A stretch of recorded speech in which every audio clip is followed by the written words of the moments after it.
চমক এসেছে এবার লিওনেল মেসির আর্জেন্টিনা জাতীয় দলের স্কোয়াডে। আর্জেন্টাইন কোচ লিওনেল স্কালোনি দীর্ঘদিন ধরে পরীক্ষিত বয়স্ক খেলোয়াড়দের উপর ভরসা করলেও এবার তিনি এঁকেছেন এক ভিন্ন ছক, যেখানে লিওনেল স্কালোনির পরিকল্পনা জুড়ে রয়েছে এক ঝাঁক তরুণ প্রমিজিং তারকারা।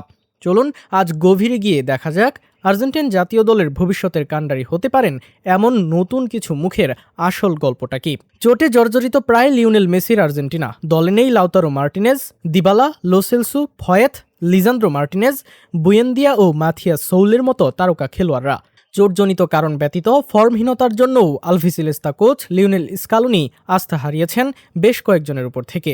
এই তরুণদের মধ্যে রয়েছে Panichelli, Medina, Kevin MacAllister, Benitez ও ফ্রাঙ্কো মাস্তান্তোনো। আর্জেন্টাইন জাতীয় দলের এমন নিয়মিত মুখদের অনুপস্থিতিতে মাস্টারমাইন্ড স্কালোনি সুযোগ দিচ্ছেন তরুণ প্রতিভাদের। তাদের মধ্যে প্রথমে বলতে হয় ২২ বছর বয়সী সেন্টার হাফের খেলোয়াড় থমাস পালাসিউসের কথা। আর্জেন্টাইন ঘরোয়া লিগের বর্তমানে অন্যতম পারফর্মার তিনি। নতুন বছরে এস্তুদিয়ান্তেস দে লা প্লাতা ক্লাবে যোগ দিয়ে উড়ন্ত ফর্ম খুঁজে পেয়েছেন এই সেন্সেশন। রাইট ফুটেড এই ডিফেন্ডার খেলে থাকেন লেফট সাইডেড সেন্টার ব্যাকের রোলে। আর্জেন্টিনা জাতীয় দলে এই পজিশনে দীর্ঘদিন ধরে সার্ভিস দিয়ে আসছেন নিকোলাস ওটামেন্দি। তার রিপ্লেসমেন্ট হিসেবে দলে জায়গা পেয়েছিলেন লিজান্দ্রো মার্টিনেজ। এখন সেই একই পজিশনে আলভিসিলেস্তারা খুঁজে পেয়েছে ভরসার যোগ্য পালাসিউসের মতো একজনকে। পারফরমেন্স বিবেচনায় অনায়াসেই ব্যাকআপ ডিফেন্ডার হিসেবে ভবিষ্যতেও তাকে দলের সাথে রাখা যাবে। আর্জেন্টাইন কোচ লিওনেল স্কালোনির দলে নতুন মুখ হিসেবে জায়গা করে নেয়া অন্য তারকারা হলেন ফুলব্যাক গ্যাব্রিয়েল রজাস।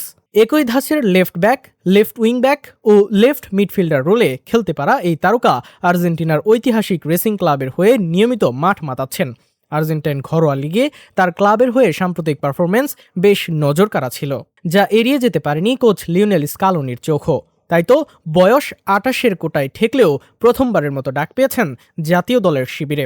লিওনেল মেসির দলের সতীর্থ হিসেবে রিসেন্টলি প্রমোটেড আরেক তারকা হলেন জিয়ানলুকা প্রেস্তিয়ানি।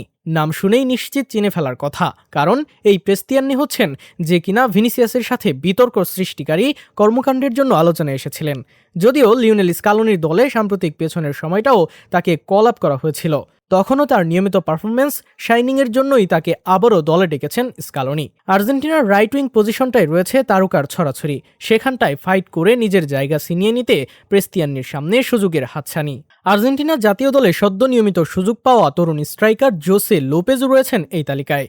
লিওনেল স্কালোনি তাকে টানা তৃতীয়বারের মতো দলে সুযোগ দিতে যাচ্ছেন, যেখানে বাদ পড়েছে জোয়াকিন পানিচেল্লির মতো নাম্বার 9। তবে আকাশী নীল জার্সিতে মোটে 2 ম্যাচ খেলেই একটি অ্যাসিস্ট রয়েছে, অর্থাৎ 1 গোলে সরাসরি সহায়তা করেছে এই তরুণ স্ট্রাইকার। কোচ স্কালোনি তাকে নিয়মিত সুযোগ দিয়ে হয়তো ভবিষ্যৎ পরিকল্পনায় ইনক্লুড করতে চাচ্ছেন।